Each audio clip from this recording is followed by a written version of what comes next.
خود کو مثبت رکھیں. دوستو دوسرا طریقہ یہ ہے کہ بجائے آپ غصے میں آنے کے اور فوری طور پر ریئیکشن کرنے کے آپ اپنا رویہ مثبت کریں.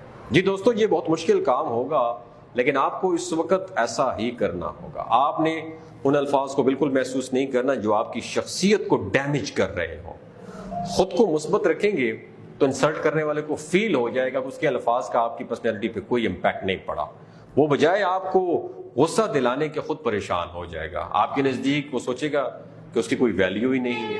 آپ خود کو مثبت رکھیں اور اس شخص پہ ثابت کریں کہ آپ کی شخصیت بہت اعلیٰ ہے اور آپ کی شخصیت پہ اس شخص کے منفی الفاظ کا کوئی اثر نہیں ہوتا.